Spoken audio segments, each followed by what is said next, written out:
নমস্কাৰ, মই Diju Bodo, kidney transplant patient. মই কৈছিলোঁ যে মোৰ কেনেকৈ কিডনী ডেমেজ হ'ল বুলি মই যেতিয়া গম পালোঁ, তেতিয়া মই প্ৰথমতে GMCHত 15 দিনমান এডমিট থাকিলোঁ। সেই 15 দিনত মোটামুটি মোক 3বাৰমান ডায়েলিচিছ কৰিলে। তেতিয়া মোৰ ক্ৰিটিনাইন 8 পইণ্টমান হৈছিলে আৰু 8 পইণ্ট হৈছিলে। তাৰপিছত এনেকৈ ডায়েলিচিছ কৰি 6 মানত আহিছিল। অহাৰ পিছত এনেকৈ ডক্টৰে মোক ক'লে যে সপ্তাহত এদিনকৈ ডায়েলিচিছ কৰি থাকিবা বুলি পেলাই। তাৰপিছত এনেকৈ ঘৰত আহিলোঁ। ঘৰত অহাৰ পিছত দুবাৰমান গ'লোঁ ডায়েলিচিছ কৰিব। তাৰপিছত দুবাৰমান যোৱাৰ পিছত মই আৰু যাব নোৱাৰিলোঁ, কাৰণ টকা পইচাৰ অভাৱ। এইফালে ঘৰতো টকা পইচা ওলোৱা মানুহ নাই। তাৰপিছত এনেকৈ থাকিলোঁ ঘৰতে, যাব নোৱাৰোঁ যিহেতু। লাহে লাহে গাবিলাক ফুলিব ধৰিলে, ভৰিবিলাক ফুলিলে, একো খাব নোৱাৰা হৈ গ'লোঁ।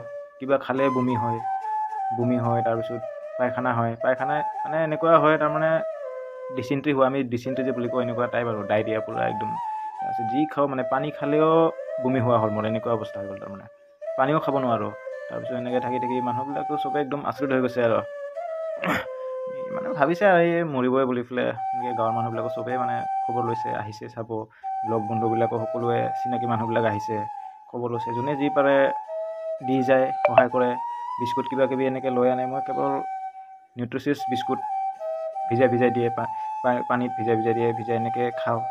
দিনটোত এবাৰ দুবাৰ এনেকৈ খাওঁ, 2-3খান ভিজাই এনেকৈ থাকোঁ। তাৰপিছত মানুহবিলাকক কিছুমানে আহে, ক'ৰবাত লৈ যাব খোজে, মেডিকেলবিলাকত, কিছুমানে অজাবিলাকত লৈ যাব খোজে। তাৰপিছত মইতো আৰু গমেই পাইছোঁ যে জানো মানে আৰু কিডনী ডেমেজ হোৱাৰ পিছত যে আৰু যি টি মেডিচিনে কাম নিদিয়ে, সেইবিলাক মই গম পাই গৈছোঁ।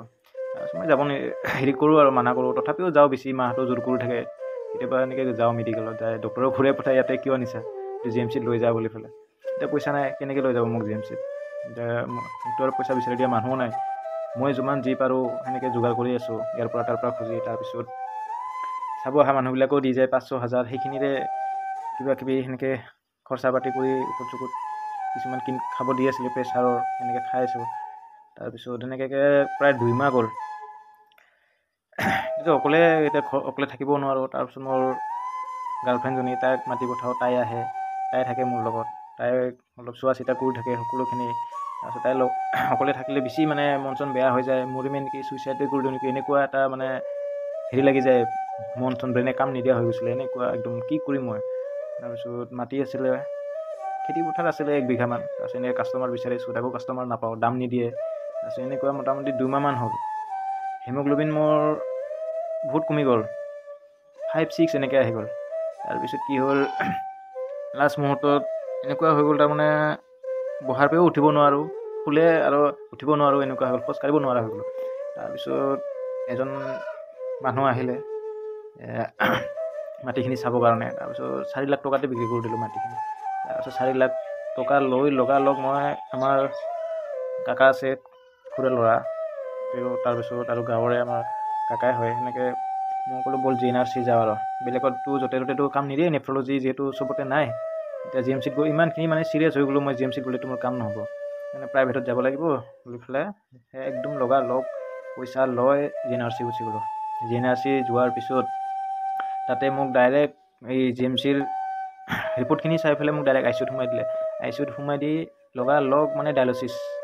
এনেকুৱা কষ্ট পাইছোঁ মানে সেই মুহূৰ্তৰ সময়খিনিত, আৰু ইমানেই কষ্ট হৈছে যে না উশাহ ল'ব পাৰোঁ ভালকৈ, না উঠিব পাৰোঁ, না পানী খাব পাৰোঁ। তাৰপিছত ডায়েলিচিছ এটা হ'ল, সেই টাইমতে আৰু ব্লাড টেষ্ট কৰিলে, কৰি নেক্সট দিনা ৰিপৰ্ট পালোঁ। ৰিপৰ্ট অহাৰ পিছত গম পালোঁ যে মোৰ ক্ৰিটিনাইন 38.6 কৈছে। ডক্টৰটো পাগলা হৈ গৈছে ৰিপৰ্ট দেখা পাই।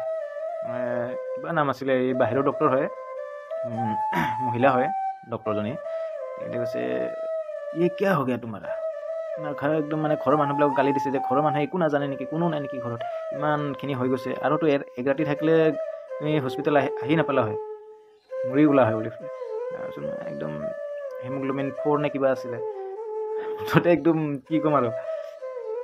তাৰপিছত এনেকৈ কণ্টিনিউ মোক ডায়েলিচিছ কৰি থাকিলে। মোটামুটি 2 দিন থকাৰ পিছত অলপ লাহে লাহে নিজে খোজ কাঢ়িব পৰা হ'লোঁ, ICUৰ পৰা ওলালে।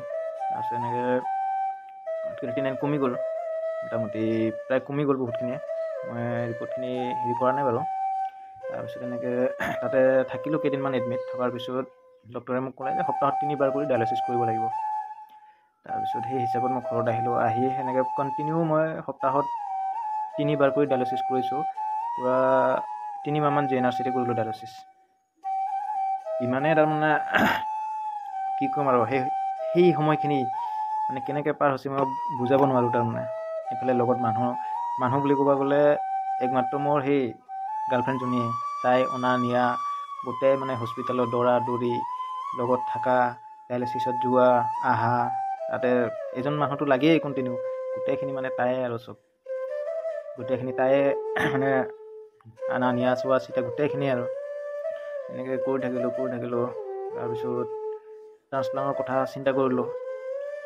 ডক্টৰেও ক'লে। তাৰপিছত ট্ৰান্সপ্লান্টৰ কথা চিন্তা কৰাৰ পিছত সেনেকৈ লাহে লাহে এইফালে টকা পইচাওতো লাগিল। মাটি পিছা পইচাখিনিতো JNRCতে চাফা গোটায়।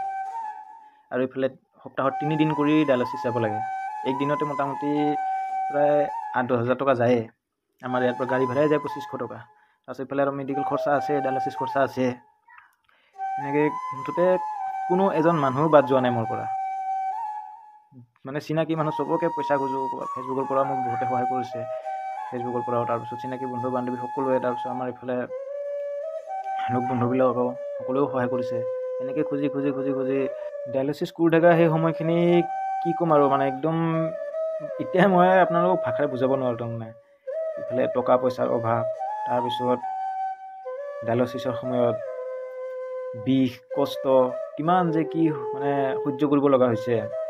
কিন্তু এফালে হিমগ্ল'বিন কম, যিহেতু মই ট্ৰান্সপ্লান্ট কৰাৰ চিন্তা কৰিছোঁ, সেইকাৰণে ডক্টৰে ব্লাড ল'বৰ কাৰণে মানা কৰিছে। ইফালে ব্লাড নল'লে আকৌ ডায়েলিচিছৰ কাৰণে ৰিক্সি হৈ যায়। তথাপিও এনেকৈ মই একদম বহুত হেৰিত মানে কষ্টত মানে পাৰ কৰিলোঁ আৰু দিনকেইটা। প্ৰায় মই 8-9 মাহ মই ডায়েলিচিছ কৰিছোঁ, সপ্তাহত 3 দিন কৰি।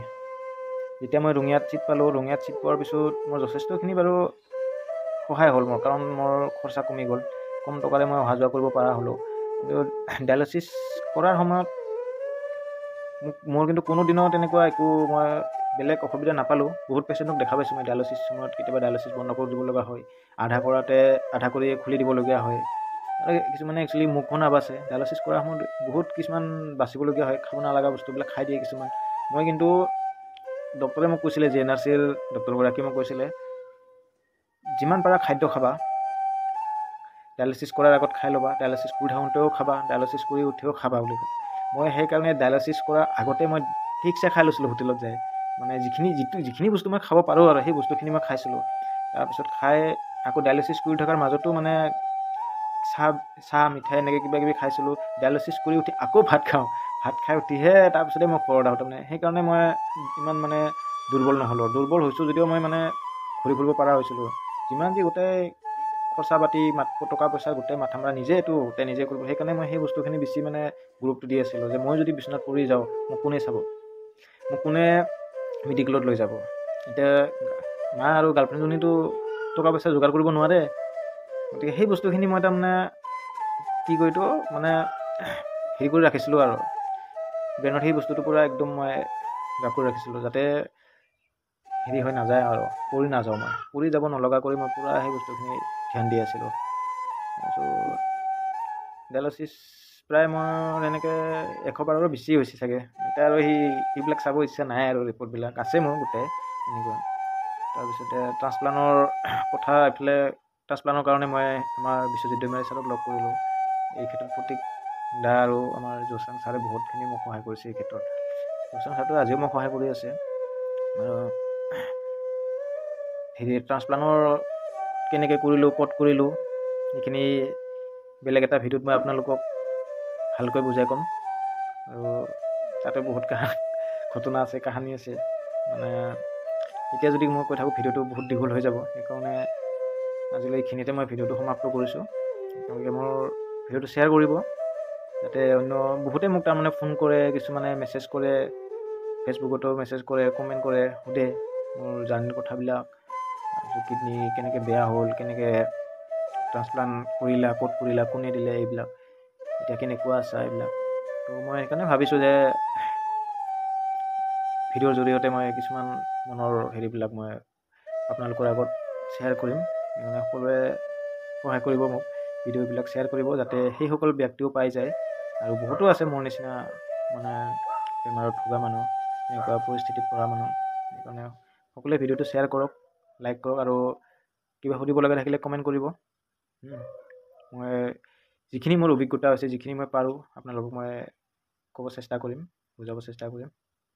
আজিলৈ ভিডিঅ'টো ইমানতে সমাপ্ত কৰিছোঁ। ধন্যবাদ।